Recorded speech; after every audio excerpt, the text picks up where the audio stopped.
Assalamualaikum warahmatullahi wabarakatuh. Bismillahirrahmanirrahim. Alhamdulillahi rabbil alamin. Wa bihi nasta'in ala umuri dunya waddin. Allahumma shalli wa sallim wa azim wa karim ala hadha an-nabiyyil karim. Sayyidina wa habibina wa syafi'ina wa qurrati a'yunina wa maulana Muhammadin wa ala alihi sahbihi wa baraka wasallam ajma'in.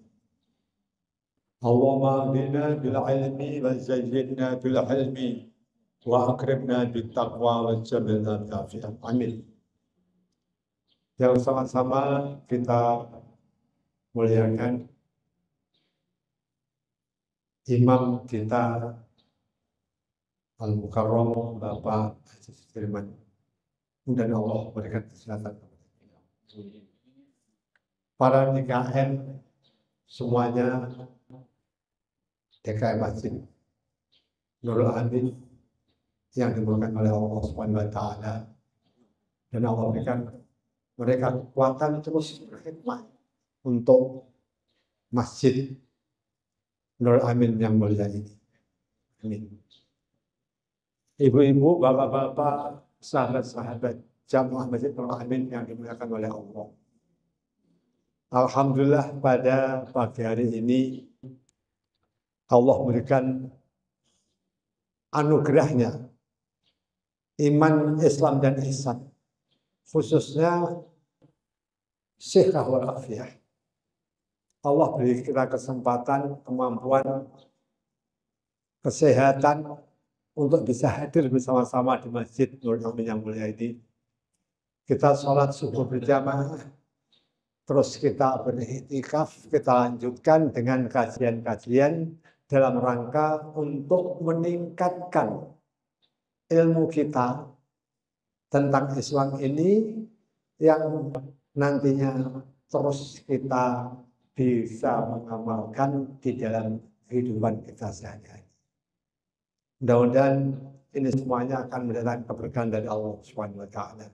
Amin. Amin ya rabbal alamin. Sebelumnya ini awal ya, setelah kita vakum selama Ramadan, baru kali ini ya saya bisa hadir bersama Bapak dan Ibu semuanya. Maka saya ucapkan na'idul faizin, maafkan lahir dan batin. Semua yang mungkin kata-kata saya, perbuatan saya mungkin sengaja tidak, yang mungkin tidak berkenan dari Bapak dan Ibu, saya mohon dukungan maaf yang seluas-luasnya. Pun juga kalau seandainya apapun dari Bapak ada sesuatu pun yang mungkin saya tidak sengaja, saya juga siap selalu memaafkan apa yang mungkin tidak berkenan. Bapak Ibu yang dimuliakan oleh Allah SWT. Kenapa demikian? Karena kalau kemarin kita di bulan Ramadan, kita meningkatkan ibadah kita, meningkatkan amal soleh kita, dalam rangka untuk mendapat keridhaan Allah Subhanahu wa Ta'ala, mendapat maghfirah dari Allah Subhanahu wa Ta'ala.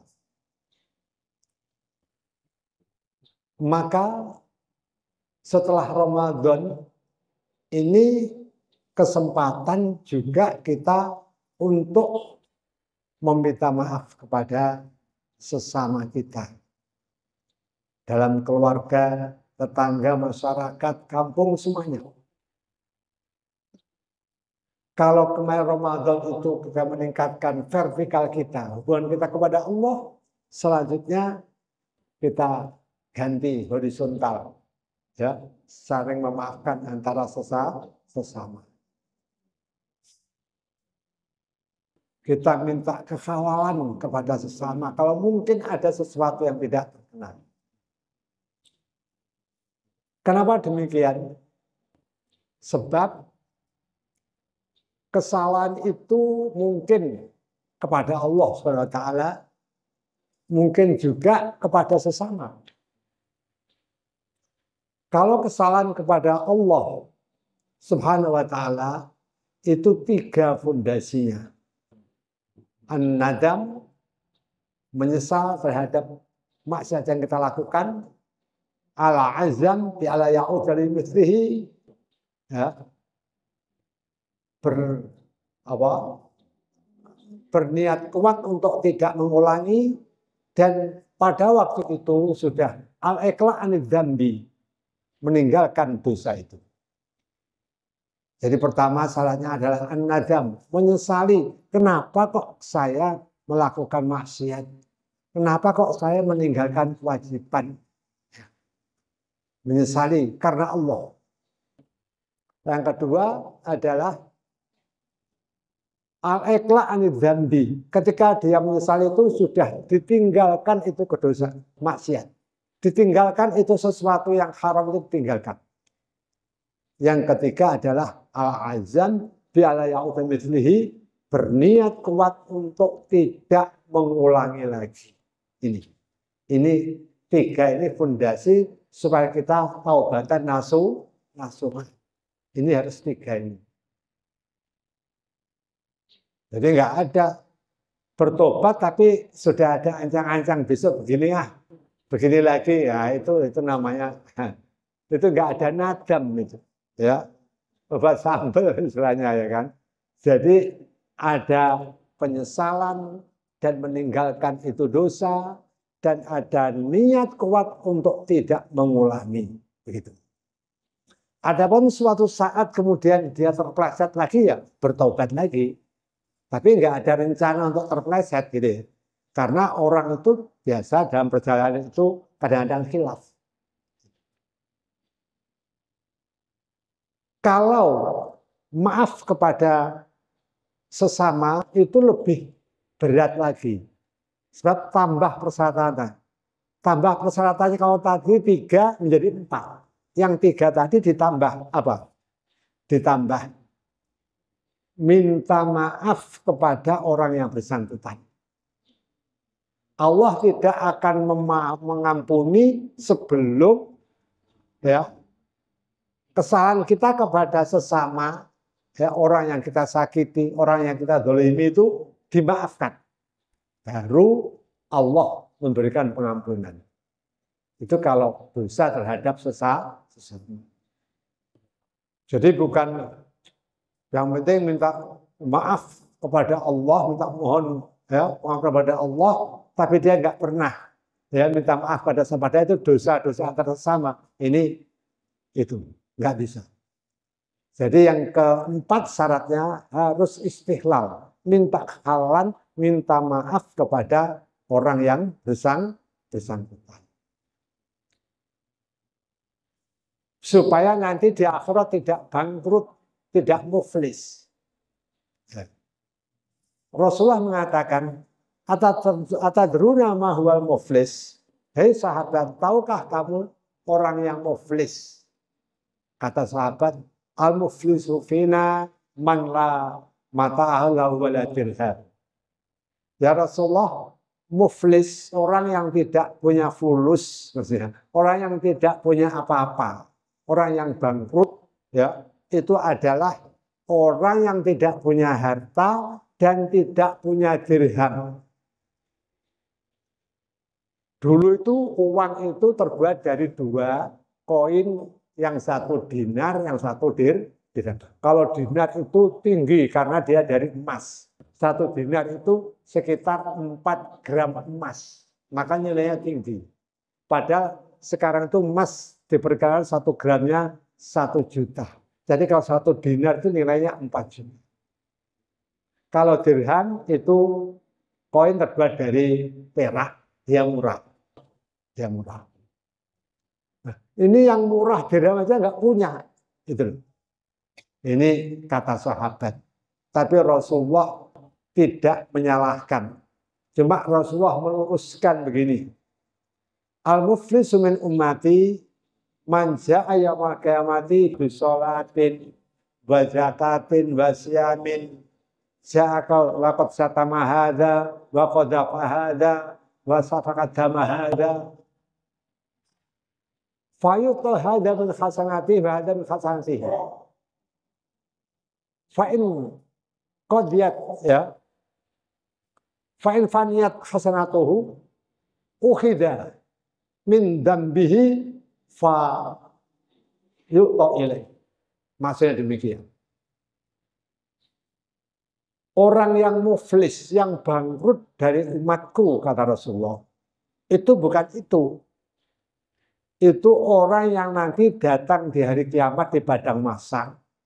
Dia membawa setumpuk pahala sholat, setumpuk pahala zakat, setumpuk pahala puasa, pahala haji, pahala amal soleh, pahala infak. Oh, segede gunung. Tapi dia dulu pernah menyakiti saudaranya dan belum minta maaf. Pernah mendolimi saudaranya dan belum minta maaf. Pernah mengambil hak saudaranya tanpa izin, belum minta maaf. Maka diambilkanlah pahala ya untuk orang yang dulu dolimi. Si A ini dulu pernah dolimi, ini diganti dengan pahala. Karena diganti uang sudah nggak ada uang, kan? Dinar, dolar, rupiah sudah nggak laku.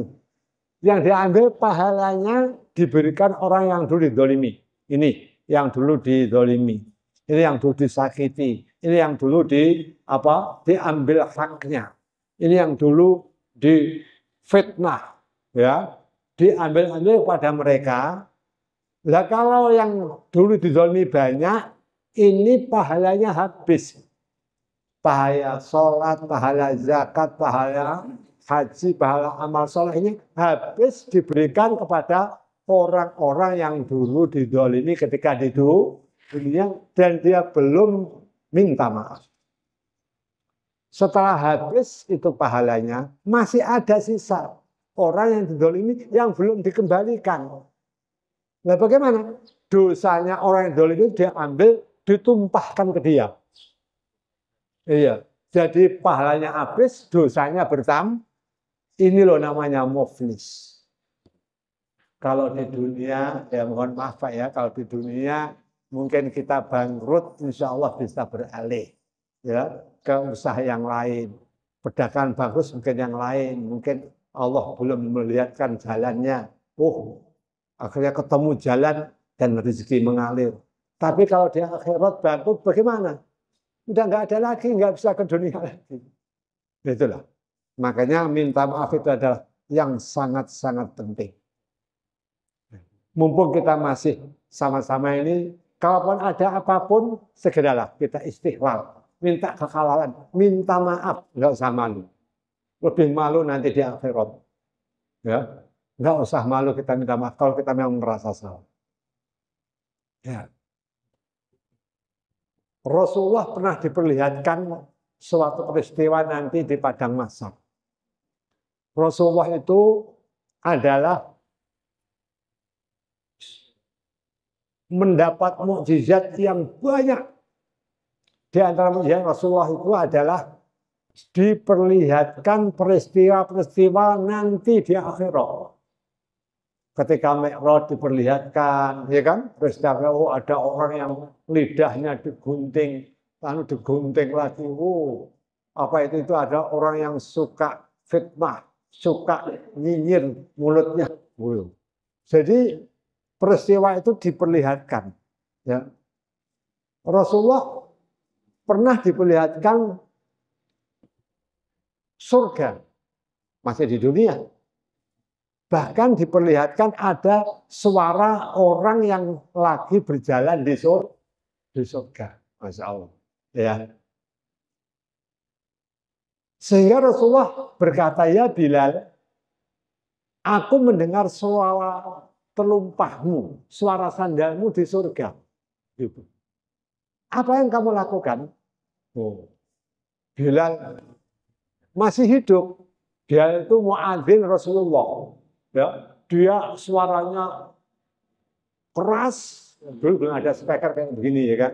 Suaranya keras dan enak. Ya. Jadi kalau azan itu menarik orang yang untuk hadir. Nah, Rasul mengatakan, ya Bilal, aku mendengar suara sandalmu di surga. Apa yang kamu lakukan? Rasulullah, kata Bilal. Bilal itu setiap wudhu langsung sholat tahiyatul wudhu. Kita kan jarang Pak ya. Habis wudhu, jadi sholat tahiyatul wudhu, ya. Kemudian sholat tahiyatul masjid. Ya. Pertama sholat sunnah wudhu dulu, sholat wudhu. Itu Bilal, istiqomah terus. Ya. Nah, ini Rasulullah mengakui, menyetujui. Itu namanya ikrar. Maka ini menjadi amalan sunnah. Saya ingin nambah kesunatan ya, itu sholat sunnatul wudhu. Menjadi sunnah. Rasulullah tidak mengakui, tapi Rasulullah ikrar. Jadi yang namanya hadis itu qaulan wa fi'lan wa takriran. Kata-kata Rasulullah menjadi hadis, ya, perbuatan Rasulullah menjadi hadis juga takriran. Persetujuan Rasulullah juga menjadi hukum Islam, menjadi hadis. Jadi Rasulullah setuju aja sudah ya. Kalau seandainya itu sesuatu yang salah, mesti Rasulullah cut. Oh, tidak begitu. Ketika Rasulullah setuju, berarti itu sudah masuk. Banyak yang demikian peristiwa itu. Adzan saja, ini bukan Rasulullah langsung. Adzan ini adalah soal sahabat, ya, mimpi kedatangan, ya, kedatangan orang, ya, putih mengatakan kamu nanti, ya, kamu kalau sebelum masuk waktu supaya berkata Allah, dulu kita pakai ya kentongan atau apa yang dipukul yang keras lah.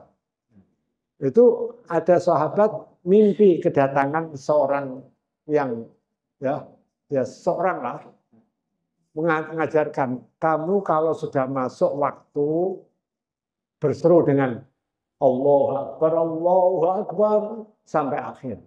Itu. Kemudian sampai 2 kali itu terjadi mimpi. Kemudian datang ke Rasulullah. Rasulullah ya, itu adalah ya Allah mengajarkan itu kepada kita semuanya lewat kamu. Rasulullah terus ikrar, setuju dan menjadi sekarang ada. Banyak itu Rasulullah itu takdir. Umpamanya sholat masbuk, ya, Bapak kalau datang, ya, imam sudah, Pak Imam itu sudah 2 rakaat sholat isya, ya, Bapak datang dulu orang yang masbuk yang ketinggalan itu langsung dia Allah Akbar terus sholat agak cepat sampai nyusul. Kadang-kadang ketemu imam pas rakaat terakhir atau pas tahiyat akhir. Jadi nyusul gitu ya. Jadi nggak ikuti gerakan imam, nyusul dulu sampai ketemu rakaat imam. Ngebut dikit ya, kayak orang naik motor gitu ya, ngebut sampai bisa nyusul ketinggalan. Nggak imam, sampai nanti ketemu apakah rakaat ketiga atau rakaat keempat atau bahkan sampai tahiyatul akhir itu. Itu dulu begitu. Dan itu berjalan. Suatu saat ada seorang sahabat, ya, ketika Rasulullah sudah sholat, dia datang, rakaat pertama yang tahu dia masbuk, dia yang ketinggalan. Sholat tapi belum selesai sholatnya. Begitu dia Allah Akbar, dia tidak nyusul begitu, terus ikut imam, gerakan imam. Sampai salam, kemudian dia berdiri lagi, meneruskan kekurangannya tadi. Rasulullah melihat itu. Kemudian setelah selesai ditanya, ya, kenapa kamu berbuat begitu? Dia bilang, ya Rasulullah, saya ingin lebih banyak rakaat saya bersama Rasulullah. Kalau saya nyusul, itu nanti paling dapat di rakaat terakhir atau di tasyahud akhir. Tapi kalau saya langsung ikuti lebih banyak, nanti sisanya kurangnya saya sempurnakan ketika saya salam. Rasulullah ikrar, setuju. Nah, menjadi hadis. Ya, jadi begitulah caranya kalau kita ketinggal ketiga.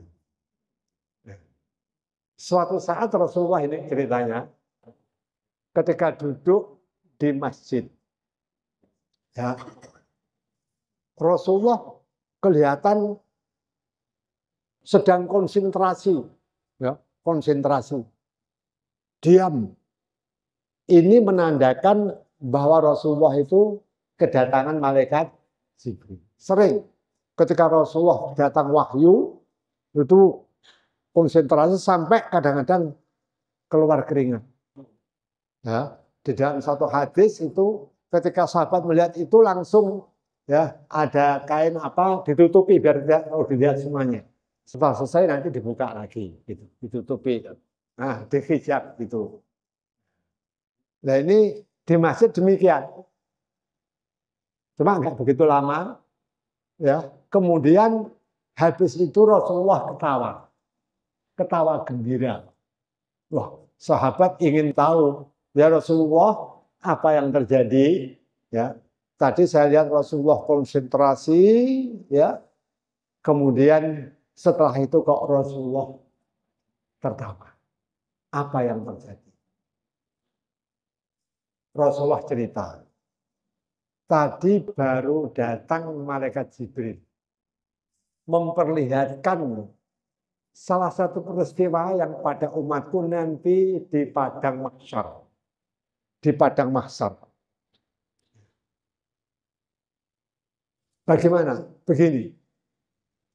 Nanti di padang mahsyar nanti semua ini ya dulu yang punya tanggungan dengan masyarakatnya, dengan sesama, kok belum istiqlal, belum minta maaf. Oh, nanti dituntut dia untuk mengembalikannya ketika nanti di padang mahsyar. Ya, kayak tadi itu saya katakan, dikembalikan bukan berupa uang lagi. Kalau dulu ngambilnya uang, ya yang dikembalikan adalah pahala dia diambil, diberikan pada orang yang dizalimi itu. Nah, terakhir itu ada dua orang yang lagi bertengkar. Ini ceritanya.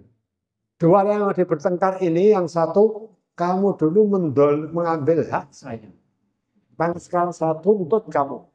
Kamu harus mengembalikan itu. Dan berarti aku ambil pahalamu ya, sebagai pengembalian dari dulu kamu telah mendolimi saya di dunia. Nah, bagaimana saya sudah habis? Pahala saya sudah habis, saya berikan. Sudah nggak ada lagi, tinggal dia yang belum. Sudah nggak ada lagi. Bertengkar. Ya, bertengkar, Allah menurunkan malaikatnya. Memisahkan itu. Kenapa kamu begini? Begini, kalau kata begini Pak, ini dulu mendolimi saya dan belum minta maaf, maka saya berhak untuk mengambil pahalanya sebagai pengganti. Dia sudah nggak punya pahala, sudah habis. Tapi kamu, wahai saudaraku, kalau kau mau sekarang lihat ada apa di atas ini. Melihat ke atas. Dilihat ada istana yang sangat indah. Saking takjubnya dia kata, ya Allah, pasti itu adalah istana untuk para anbiya wal mursalin. Bukan. Itu bukan untuk anbiya wal mursalin. Kalau begitu, itu pasti istana untuk para aulia Allah. Bukan. Bukan untuk aulia Allah. Kalau begitu itu pasti istana untuk para syuhada wa sholihin. Bukan. Kamu pun, kalau kamu bisa memenuhi syaratnya, kamu juga dapat istana itu. Wah, lalu apa syaratnya? Syaratnya kamu maafkan saudara kamu itu. Kamu maafkan saudara kamu itu. Ya Allah, sekarang aku maafkan saudara saya. Begitu dimaafkan, ya, yang apa? Yang kawannya itu ya, dengan dia bergandengan masuk surga bersama-sama. Masya Allah. Rasulullah melihat itu ketawa, gembira melihat dua dari umatnya ya, setelah saya maafkan, dua-duanya bergandengan tangan masuk surga. Saking gembiranya Rasulullah ketawa sampai dilihat oleh para sahabat. Itulah, memaafkan itu adalah pahalanya besar. Pahalanya besar. Maka kalau ada orang apapun salahnya kepada kita, sudahlah, nggak usah kita dendam. Maafkan, maafkan, ya, maafkan. Apapun kesalahan dia. Rasulullah ketika datang Wahsy masuk Islam, minta maaf kepada Rasulullah, dulu telah membunuh paman Rasulullah namanya Hamzah. Rasulullah sangat bersedih sekali. Tapi ketika Wahsy masuk Islam, minta maaf itu Rasulullah memaafkan Rasulullah. Cuma karena saya masih ingat saja, Rasulullah agak menghindar, biar tidak sering bertemu dengan Wahsy. Supaya apa? Biar tidak mengingatkan, tapi sudah memaafkan, dimaafkan. Jadi memaafkan itu ada satu hal yang mulia, ya. Memaafkan saudaranya. Maka kalau ada yang minta maaf, sudah jangan segan-segan, udah maafkan.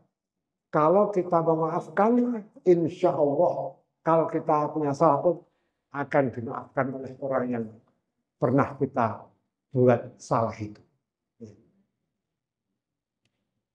Allah berfirman demikian. Wa in kana dzu usratin fanadhiratun ila maisarah wa an tasaddaqu khairul lakum. Jadi kalau orang yang berhutang kepada kamu itu mestinya bulan ini bayar kok belum bayar, dalam kesulitan, ya, fanadhiratun ila maisarah, tunda waktu pembayaran sampai dia dalam keadaan mapan, dalam keadaan mudah, ya, dalam keadaan ada uang untuk mengembalikan hutang.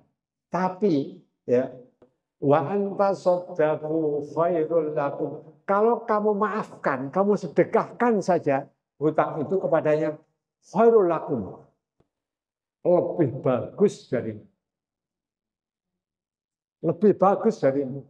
Daripada kamu menuntut hakmu itu, tapi kalau kamu maafkan adalah lebih bagus.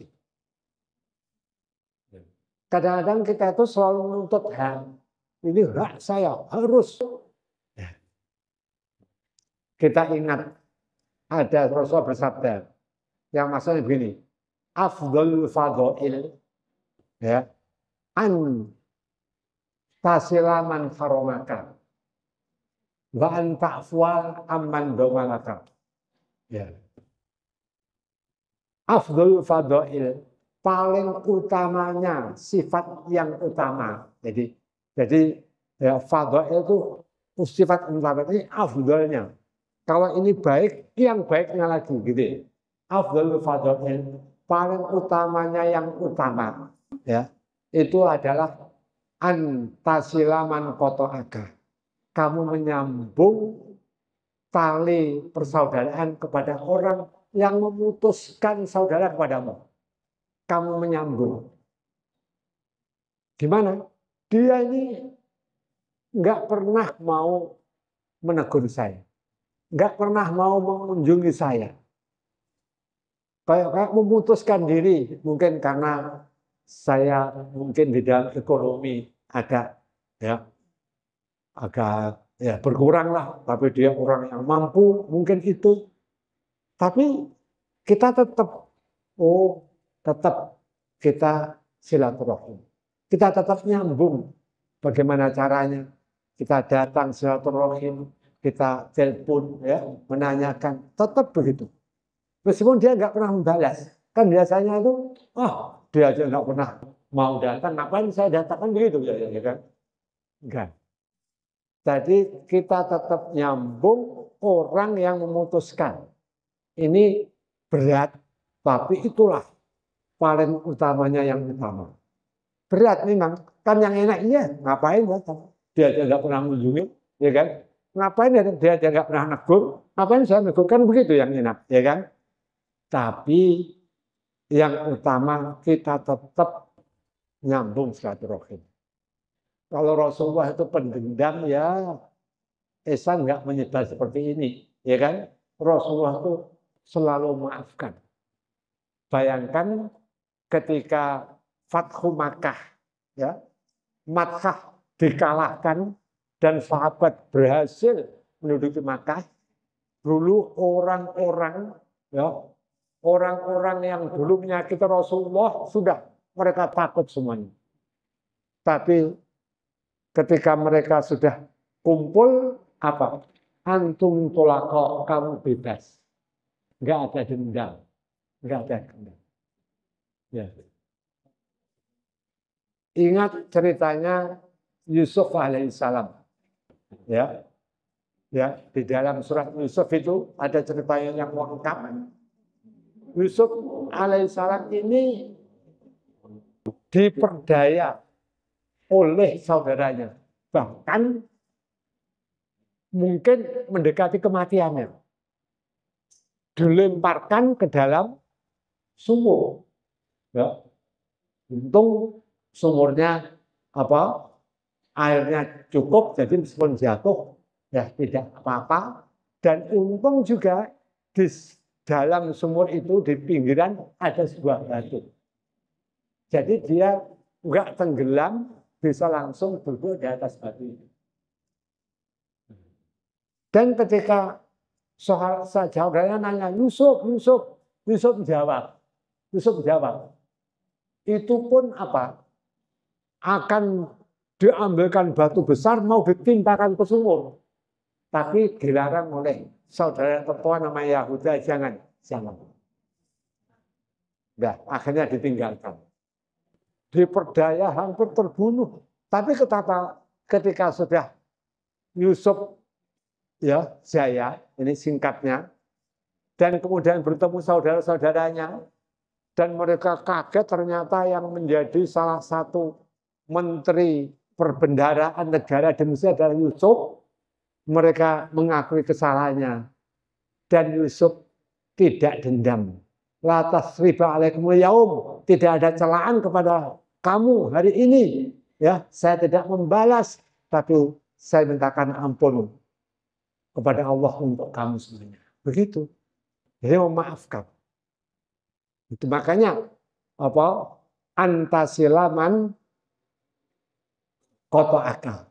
Kamu nyambung, orang yang memutuskan hubungan kepada kamu tetap sambung. Itu afdhalul fadhail. Yang kedua, anta'fuwaman dolamaka. Kamu memaafkan orang yang mendolimu.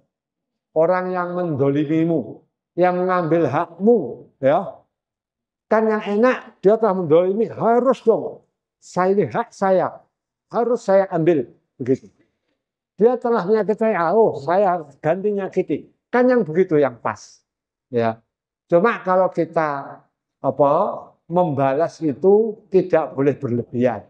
Boleh membalas tapi setingkat. Kadang-kadang suka membalas. Membalasnya berlebihan. Dipukul sekali, mukul 4 kali. Saya kesel, pukul 4 kali. Ya. Lebih itu namanya. Itu ganti mendolimi. Nggak boleh. Tapi memaafkan lebih bagus. Ya. Ini sering terjadi di antara kita. Ya. Didolimi, dia balas. Wah, kurang ajar. Ketika kasih pelajaran. Begitu.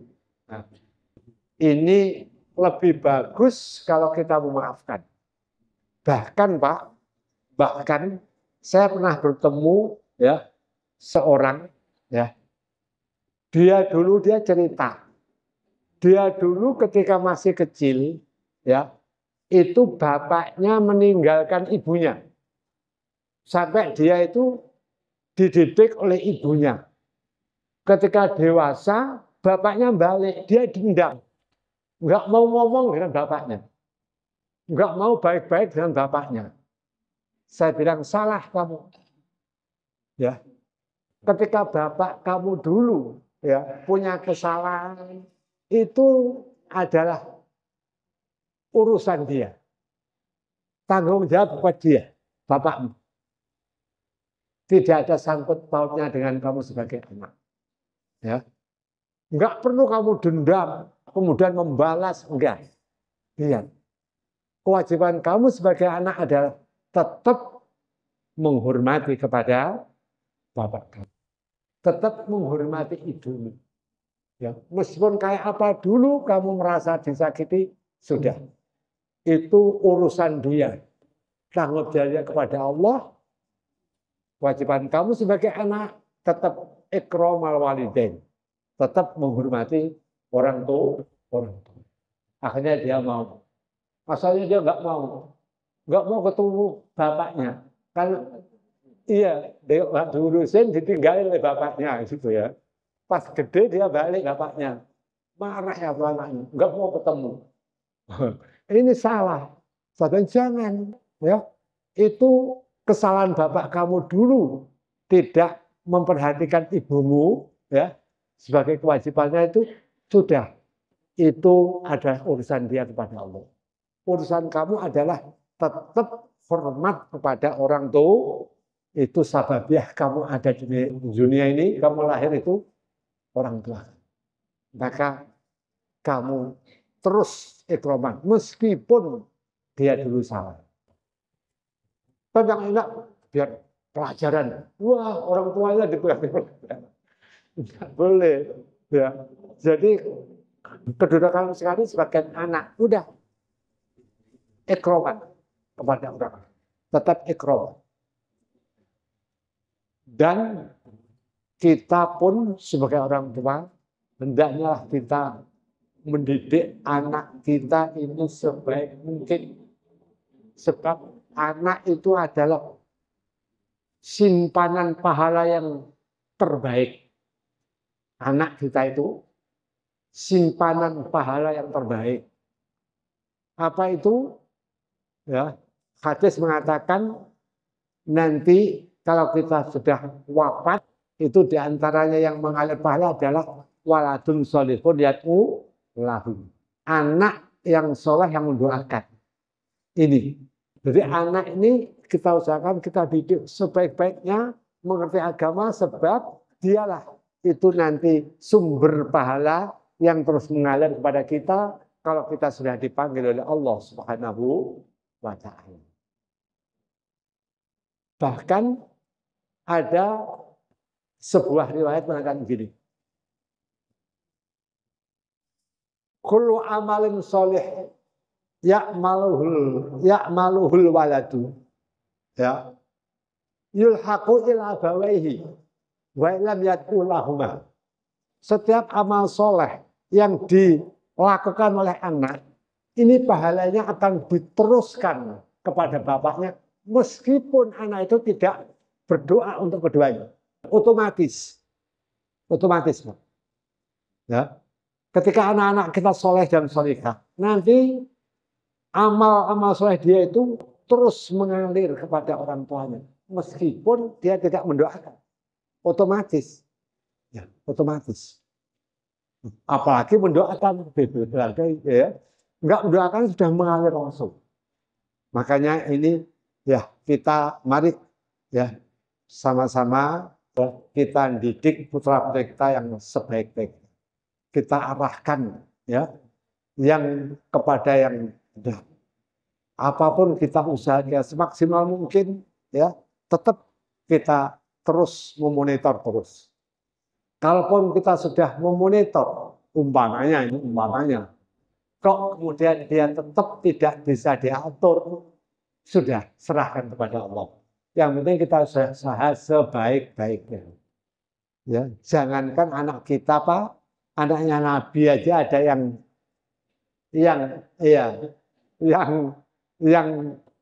nggak nurut pada orang tuanya. Anaknya Nabi ada, putranya Nabi Nuh yang namanya Kan'an ini, ya kan? Putranya, sayangnya Nuh itu ada Ham, ada apa itu pokoknya ada Syam, ada Ham, kemudian ada Kan'an itu. Yang Kan'an ini yang tidak nurut. Ya. Sehingga ketika diajak naik ke perahu, ayo Irkam ma'ana, anakku, ayo masuk ke dalam perahu. Sekarang ini kemurkaan Allah ini nggak ada yang selamat. Ayo masuk. Enggak, katanya. Saya akan naik gunung. Ya Simuni, dia akan menolong saya gunung nanti. Jadi banjir tidak akan ke atas. Kata ayahnya, la asma yaum ilallah, nggak ada yang menyelamatkan kecuali Allah. Dia tetap naik gunung. Akhirnya apa? Akhirnya banjir sampai menenggelamkan gunung dan Kan'an termasuk yang ya tenggelam banjir itu. Padahal putranya Nabi Rasul yaitu Nuh alaihis salam. Putranya. Maka ketika Nabi Nuh berdoa, ya Allah, innahu min ahli. Ya Allah, itu keluarga aku dulu, janji engkau selamatkan saya dan keluarga saya. Kata Allah, innahu laysa min ahlik, innahu amalun ghairu sholih. Itu bukan keluargamu, itu amal yang tidak soleh. Jadi hubungan keluarga pun, ya kan, ketika imannya itu berbeda, itu sudah terputus kayak itu bukan keluargamu lagi. Allah mengatakan innahu laysa min ahlik, innahu amalun ghairu sholih. Makanya meskipun kejadian itu kita tetap harus berusaha sekuat mungkin. Sekuat mungkin, sebab itu adalah simpanan pahala mengalir untuk kita anak itu. Nah, semaksimal mungkin kita didik kepada, diarahkan kepada agama sekuat mungkin. Kalaupun seandainya kita usaha maksimal mungkin kok masih, yaitu sudah kita doakan aja, ya. Tinggal doa dalam apa amal sudah, perbuatan sudah, tinggal doa.